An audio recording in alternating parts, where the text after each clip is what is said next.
الحمد لله وكفى وسلام على عباده الذين اصطفى أما بعد فأعوذ بالله من الشيطان الرجيم بسم الله الرحمن الرحيم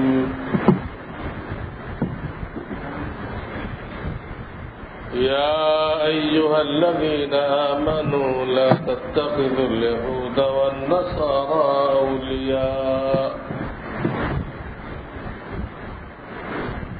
وقال رسول الله صلى الله عليه وسلم صوم يوم عاشوراء أحتسب على الله أن يكفر السنة التي قبله أو كما قال رسول الله صلى الله عليه وسلم बुजुर्गान मुहतरम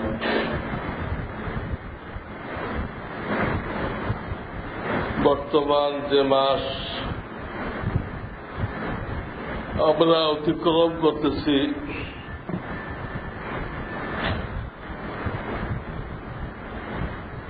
আরবি এই মাসের নাম হল মুহররম।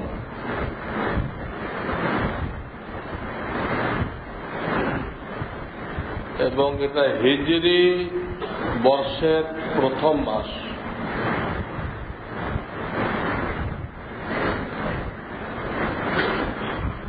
অনেকে আমরা এই জন্য বুঝতে পারি না যে নতুন বৎসর শুরু হলেও এর জন্য কোনো অনুষ্ঠান হয় না।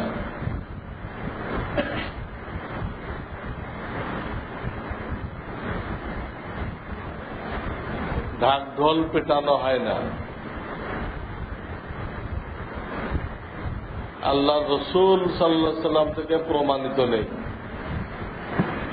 বৎসর বরণ করা, এর কোন প্রমাণ না আল্লাহ রসুল থেকে আছে সাল্লাল্লাহু আলাইহি ওয়াসাল্লাম। ওনার ইন্তেকালের পরে 30 বৎসর পর্যন্ত 4 জন খলিফা হুবহু ওনার নকশার উপরে দেশ পরিচালনা করছে। তো সেইখানেও কোন বর্ষ বরণ করা হয় নাই। এই জন্য ইসলামে এর কোন অস্তিত্ব নেই।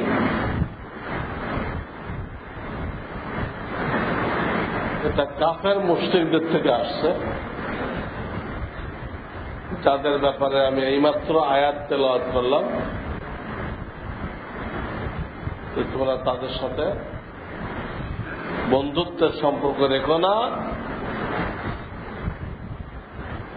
তাদের কাজকর্ম তোমাদের কাজকর্ম যেন পার্থক্য থাকে, এক ধরনের না হয়। এলম না থাকাতে আমাদের প্রায় কাজকর্ম ওদের সাথে মিলে যাচ্ছে।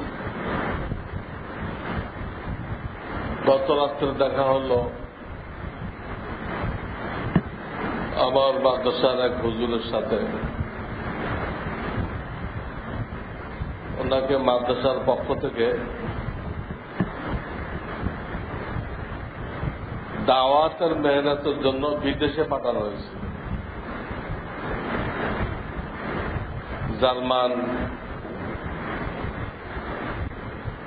স্পেন, ফ্রান্স, টার্কি, কয়েকটা দেশ ঘুরে আসছে। গত রাত্রে উনি ফিরছেন। তো সবগুলো তো কাফেরদের দেশ ছিল। সর্বশেষ যে দেশে ওনারা ছিলেন টার্কি, তুর্কিস্তান, ওটা মূলত মুসলমানদের দেশ। কিন্তু তাদের চালচলন দেখে মুসলমান বুঝার কোন কায়দা নেই।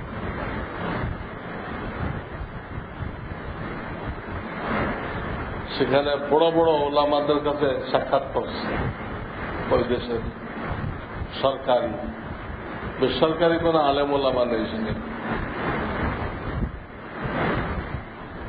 বুড়া হয়ে গেছে অনেকে,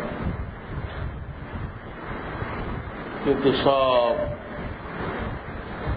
না দাড়ি আছে না কিছু আছে, লেবাস আছে, পাক্কা খ্রিস্টানের মতো দেখবে। তারাই ওই দেশের প্রধান মুফতি, প্রধান শাইখুল হাদিস তুর্কিস্তানের। কোন মাদ্রাসা নেই, ওই স্কুলে হয়তো কিছু কিছু আছে কিনা। মাযহাবের দিক দিয়ে তারা হানাফি, কিন্তু এলেম না থাকায় কাজকর্ম সব বেদাত। তো উনি বললেন, আমরা সরকারি পারমিশন নিয়ে বিভিন্ন এলাকায় গেছি, তো লোকজন আমাদেরকে দেখার জন্য ভিড় করছে। আমাদের লেবাসে কোন লোক তারা আর দেখে নেই, টুপি মাথায়, পাঞ্জাবি গায়ে, পাজামা পরা, মুখে দাড়ি আছে। এই ডিজাইনের লোক তারা এই জীবনের প্রথম দেখল। যারা হজে আসে তারা হয়তো দেখছে, বাইতুল্লাহর হজে যারা আসে, সবাই তো হজে আসে, তারা এই ডিজাইনের লোক এদেরকে দেখে অবাক নেত্রে চেয়ে আছে। অনেকে দূরের থেকে ছবিও তুলতেছে, ওরা মানা করতেছে। এলেম না থাকলে যা হয়। ইসলামের দুশ্মন কামাল পাশা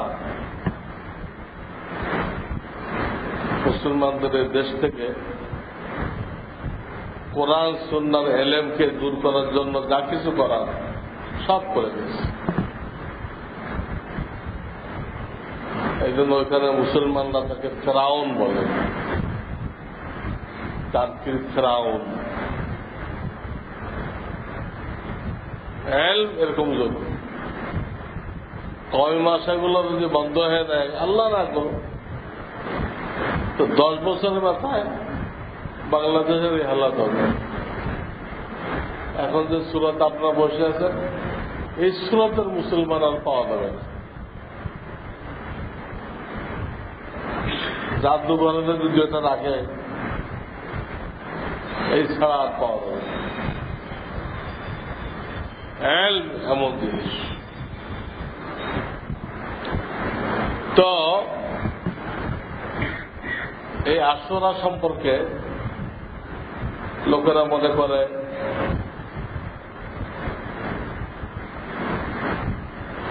যে ইমাম হুসাইনের কারণে রাদিয়াল্লাহু তাআলা আনহু এটা বড় ফজিলাতপূর্ণ হয়ে গেছে। ঘটনা তার, ইমাম হুসাইন রাদিয়াল্লাহু তাআলা শাহাদাতের আগের থেকে এই দিনটা অনেক ফজিলাতপূর্ণ, আল্লাহর নিকটে অনেক বরকতময়।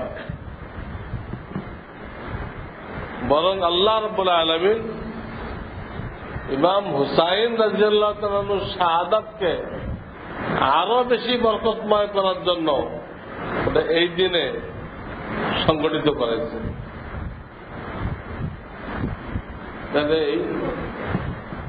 ওনার থেকে এটা শুরু হয়েছে তা না, আগের থেকে চলে।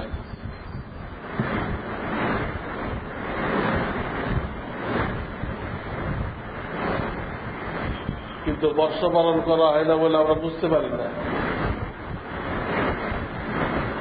বর্ষ পালন জায়েজ নেই, তাই আপনি ওয়াজ মাহফিলের নামে করেন। বর্ষ পালন করলেন ওয়াজ মাহফিলের নামে। নতুন আরবি বছর আসতেছে, এই কারণে আমরা একটা ওয়াজ মাহফিল দিলাম, এটাও না যায়। আপনি যেটা উদ্দেশ্য বলতেছেন ওইটা আল্লাহ রসুল থেকে প্রমাণিত থাকতে হবে। আপনি নতুন একটা বানাইবেন, এটা শরীয়তে কোনো লক্ষ্য উদ্দেশ্য বানানো হয় নাই, এটা আপনাকে আমাকে অধিকার দেওয়া হয়নি। যে কোনো দিন ওয়াজ মাহফিল দেন, সহি মিলাদ মাহফিল দেন, সহি মিলাদ মাহফিল, কেয়ামা নবী না, সহি মিলাদ মাহফিল দেন, যে কোনো দিন জায়েজ। কিন্তু যখন গলত নিয়েতে করবেন, ভুল নিয়েতে, তখন না জায়েজ হয়ে যাবে। বর্ষ পালনের নিয়েতে নেকির কাজ করা, এটাও না জায়েজ। জায়েজ নবীজি যখন হিজরত করে মদিনায় গেলেন, তো একবার ইহুদিদের বস্তি দিয়ে দেখেছিলেন। ইহুদিদের মদিনায় অনেক ইহুদি ছিল, বনু কুরাইজা, বনু নজির,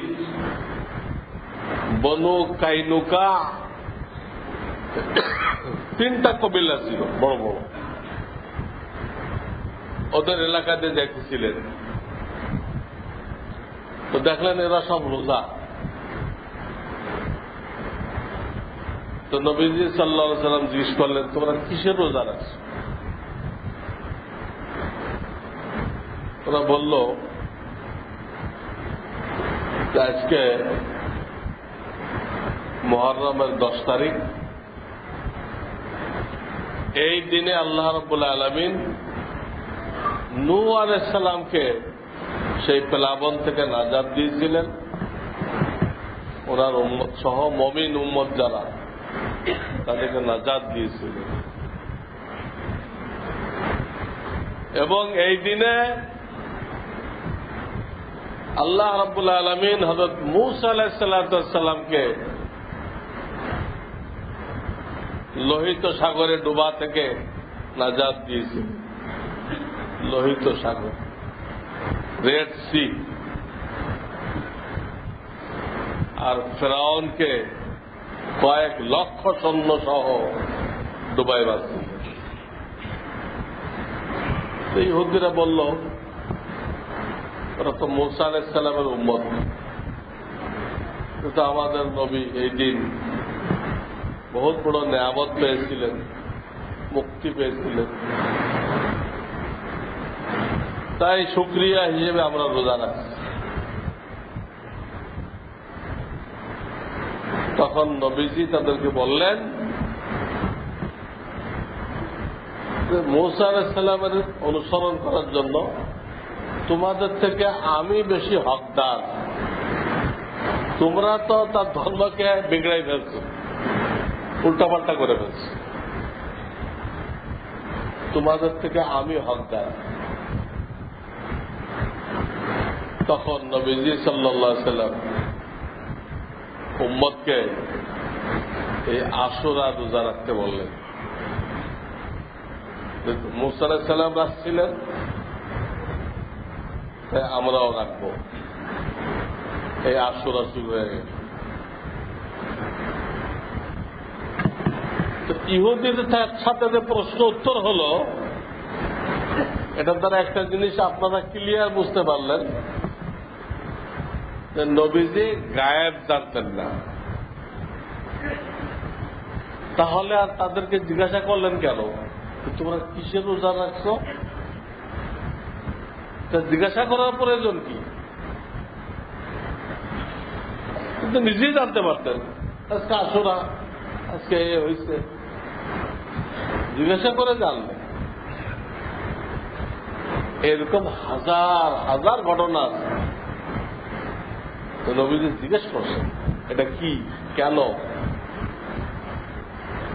যে হাজার হাজার ঘটনা দলিল, তিনি গায়েব জাননেওয়ালা না। ওনাকে আল্লাহর পক্ষ থেকে যতটুক জানানো হয়েছে ততটুক জানছেন। তার থেকে বেশি জানতেন মনে করলে ওই ব্যক্তি তার ঈমানকে নষ্ট করে ফেলবে, নষ্ট করে ফেলবে।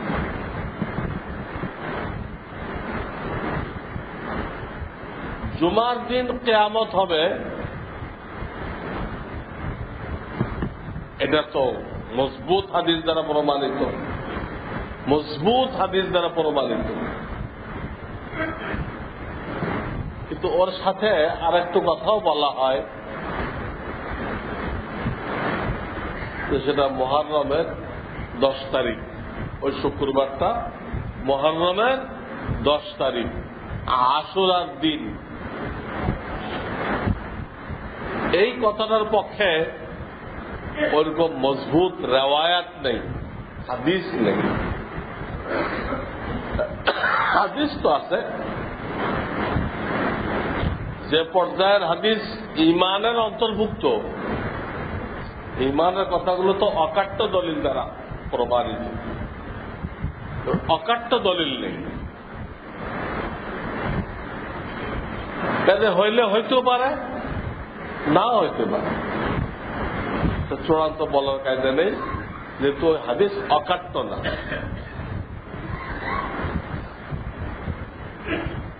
অকাট্য হাদিসকে বলে খবরে মুতাওয়াতির, তার নিচে হল খবরে মশহুর, তার নিচে হল খবরে ওয়াহেদ। এটা খবরে মুতাওয়াতির না, খবরে মুতাওয়াতির না। কোনটুক? মুহররমের 10 হইতেও পারে, না হইতে পারে। যাই হোক, নবীজি রোজা রাখতে বললেন এবং একথাও বললেন যে তোমরা এর একদিন আগে বা একদিন পরে আরো একটা রোজা রাখো, যেহেতু আমাকে ইহুদ এবং নাসারা খ্রিস্টানদের বিরুদ্ধাচারণ করতে বলা হয়েছে, হুবহু যেন তাদের সাথে না মেলে, এই জন্য আগে বা পরে আর একটা রোজা রাখো। এবং একথাও বলছিলেন জীবনের শেষ বছর, যে আগামী বছর আমি যদি বেঁচে থাকি, বেঁচে ছিলেন না, যদি বেঁচে থাকি তাহলে আমি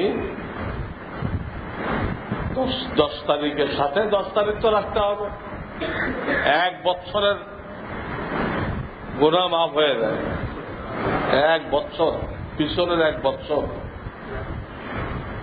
আরাফার রোজা দিয়ে তো 2 বছরের গুনাহ মাফ হয়, 1 বছর পিছনের 1 বছর সামনে। কিন্তু আশুরার রোজার দ্বারা পিছনের 1 বছরের গুনাহ মাফ হয়, এটা কম কিসের? তো নবীজি বলছিলেন আমি আগামী বছর বেঁচে থাকলে ওর সাথে মিলায় 9 তারিখও রোজা রাখবো। 9 তারিখ তিনি 9 তারিখ রাখতে চেয়েছিলেন, ওকে আমাদেরকে এখতিয়ার দিচ্ছেন, তো তোমরা আগেও রাখতে পারো, পরেও রাখতে পারো, এটা জরুরি করেন নাই, উত্তম। আল্লাহ যাদেরকে সুযোগ দান করছেন, কষ্টকর কাজের জিম্মাদারি দেন নাই, তারা উত্তমের উপরেই থাকবে, ওইটাই চেষ্টা করবে।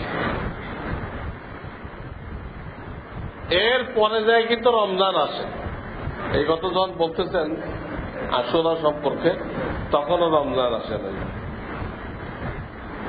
এ তো হিজরতের পরপর এই ঘটনা, তার পরের বছর থেকে রমজান আসে। রমজান আসার পরে নবীজি বললেন, রমজানের রোজার পরে ফজিলতপূর্ণ রোজা হলো আশুরার রোজা। রমজানের রোজার পরে ফজিলতপূর্ণ, সবচেয়ে ফজিলতপূর্ণ রোজা এই আশুরার রোজা। তো এটা আমাদের সামনের যে মঙ্গলবার আসতেছে ওই দিন 10 তারিখ, তাদের 9 তারিখ দিনগত রাত্রে সাহরি খেয়ে ওই দিন আমাদের রোজা রাখতে হবে। এর আগে একটা আমরা রাখতে পারি, যার যেভাবে সুযোগ হয়, বা ওর পরে 10 তারিখ ঠিক রেখে 9ও রাখতে পারি, অথবা 11টাও মিলাইতে পারি। হাদিস দ্বারা এই একটা করণীয় জিনিস সাব্যস্ত হয়। এবং ওই দিন ইস্তেগফার করা বেশি বেশি। হাদিস আসছে মুহররমের এই দিনে আল্লাহ রাব্বুল আলামিন পূর্বের অনেক উম্মতকে মাফ করে দিয়েছেন, এবং এই উম্মত থেকে অনেককে এই দিনে মাফ করবেন। কারে করবেন? যারা চায় তাদেরকে তো করবে। এই জন্য ইস্তেগফার করা, আশুরার দিন ইস্তেগফার করা। আর ইমাম হুসাইন রাদিয়াল্লাহু তাআলা আনহু আল্লাহর দ্বীনের জন্য, আল্লাহর দ্বীনের সাহায্য করার জন্য, এজিদের জুলুম অত্যাচার বন্ধ করার জন্য, এজিদের অপশাসনকে খতম করার জন্য তিনি যে কুরবানি পেশ করছিলেন, ত্যাগ ও কুরবানি, এটার থেকে নসিহত হাসিল করা। আমি দিন কায়েম করার জন্য আমার জান মালের কি কুরবানি পেশ করছে, আমার ছেলেটাকে মেয়েটাকে কি আমি কোরআন শিক্ষা দিয়েছি, কোরআনের হাফেজ বানিয়েছি, আলেম বানিয়েছি? দিনের জন্য বড় কোরবানি চাইটা সন্তানকে দিন শিক্ষা দেওয়া। ইমাম হুসাইনের শাহাদাত থেকে শিক্ষা নিতে হবে। কুফার লোকেরা যে গাদ্দারি করছিল, ওনাকে চিঠি দিয়ে আমন্ত্রণ করে নিয়েছিল যে আপনি আসেন, আপনার হাতে বায়াত হয়ে আমরা এজিদের বিরুদ্ধে লড়াই করব। পরে এজিদ খবর পেয়ে এমন ব্যবস্থা নিছে, সব লোক উল্টে গেছে। এজিদের অর্থের লোভে আর তরবারির ভয়তে সব উল্টা হয়ে গেছে। পরে তারা অস্বীকার করছে। এই খবর যে ইমাম হুসাইন পান নাই তা কিন্তু না, পথে এই খবর উনি পাইছেন, একাধিক সূত্রে পেয়েছেন। একাধিক লোক ওনাকে রাস্তা আটকেছে, আপনি আর যায়েন না। যাদের ভরসায় যেতেছেন তারা তো আপনার পক্ষে নেই। আর তো সবাইকে তিনি হটাই দিচ্ছেন। ওনার এক নিকট আত্মীয়, অনেক ঘনিষ্ঠ, সে লোক তো কোনো অবস্থায় ওনাকে আগে বাড়তে দেবে না, কোন অবস্থায়। দেওয়া বেকার, আপনার উদ্দেশ্য তো আসতে পাবে না। আপনি জানকে খতরায় ফেলতেছেন কেন? উনি একটা কথা বললেন সেই লোকটা, দেখো আমি নানাজিকে স্বপ্নে দেখেছি, মুহাম্মদ রাসূলুল্লাহ সাল্লাল্লাহু আলাইহি ওয়াসাল্লাম স্বপ্নে দেখেছি। তিনি আমাকে বলেছেন যে আমি হুসাইন, আমি তোমার অপেক্ষা আছি, তুমি অমুক তারিখে আসবা, আমি তোমাকে সাথে করে নিয়ে ইফতার করব। এটা কি ধরনের ইফতার আমাদের আকলে ধরবে না, যেহেতু আর এক জগতের ঘটনা, কিন্তু এটা কিতাবে লেখা আছে। অমুক তারিখ তোমার সাথে আমার দেখা হবে, তোমাকে সাথে নিয়ে আমি কি করব? ইফতার করব। নানাজি আমাকে এই কথা বলে দিয়েছে। কাজেই পরিণতি কি হবে না হবে আল্লাহর হাতে। আমি তো অগ্রসর হইতে থাকবো, এই জন্য তুমি পিছপা হন নাই। এখান থেকে কিছু কোরবানি শিখতে হবে, দ্বীনের জন্য কোরবানি। আর কিছু হাদিসে পাওয়া যায় আর একটা করণীয় কাজ, এই দিনে তো রোজা, দিন মানে রাত, দিনে তো রোজা,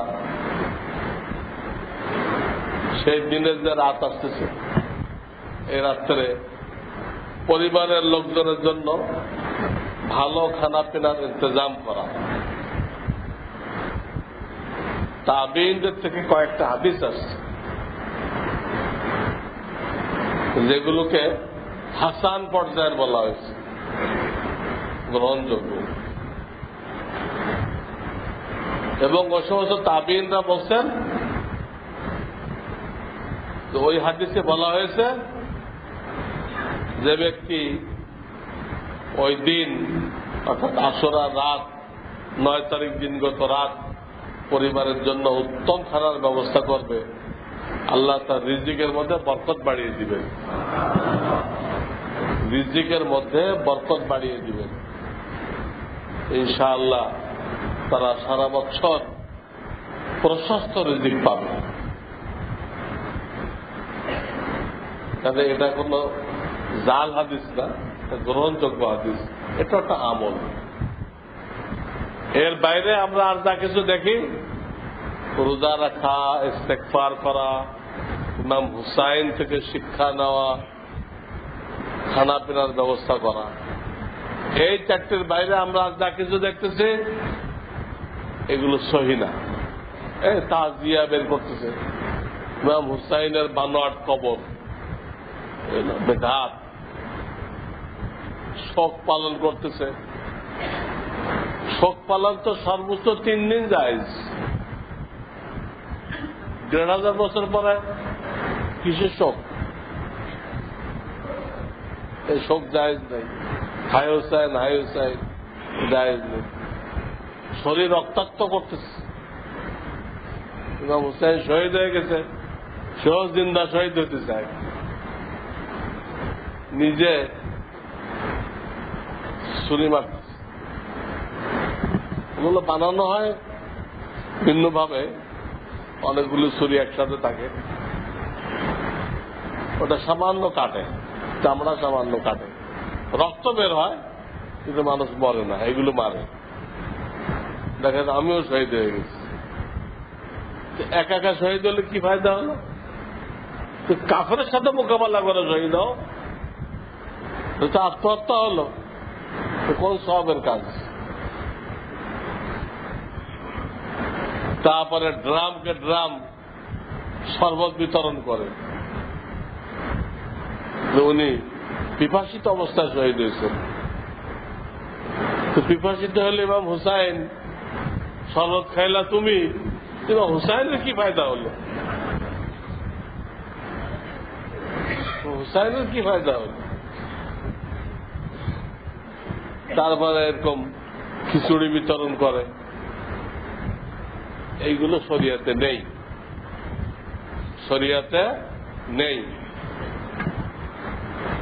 এবং বাচ্চাদেরকে ভিক্ষুক বানায় হুসাইনের নামে, ইমাম হুসাইনের নামে ভিক্ষা করায় রাদিয়াল্লাহু তাআলা আনহু। অনেক জায়গায় এই রেওয়াজ আছে, তো ওনার নামে ভিক্ষা চাও, বাচ্চারা হুসাইনের নামে ভিক্ষা চায়। তো তারা মনে করে যেসব এলাকায় এই রেওয়াজ আছে, এটা নাকি ওই বাচ্চার হায়াত বেড়ে দেয়। সব গলত আকিদা, ইমান বিধ্বংসী আকিদা, এতে কোনো হায়াত বাড়ে না। আর এরকম কোন জলসা যদি দেখেন, হ্যাঁ, মুহররমের জলসা, তো তামাশা দেখার জন্য দাঁড়াই থাকবেন না। তামাশা দেখার জন্য দাঁড়াই থাকা, জানালা দিয়ে ছাদ দিয়ে চেয়ে থাকা, এটাও গুনাহ। গুনার জিনিস দেখাও গুনাহ, গুনার জিনিস দেখা শোনা এটাও করা। আপনি জরুরি কাজে মশগুল থাকবেন, এই ভণ্ড লোকেরা কি করতেছে ফিরেও তাকাবেন না। এই হলো আশুরার শিক্ষা, এই হলো আশুরার করণীয় বর্জনীয়। করণীয় বললাম, আর কিছু নাজায়েজ কুপ্রথা এটাও বললাম। আল্লাহ তাআলা আমাদেরকে সহিগুলোর উপরে আমল করা